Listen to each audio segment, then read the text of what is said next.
اینجا پناه میداد آقا غریب را، اینجا جواب میدادم من یجیب را.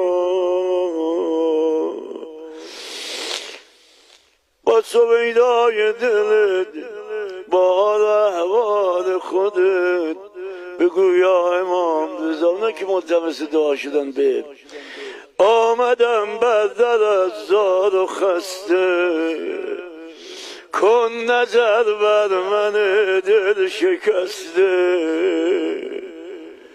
دست خالی مرا بر مگردان، جان زهرا ز من رو مگردان.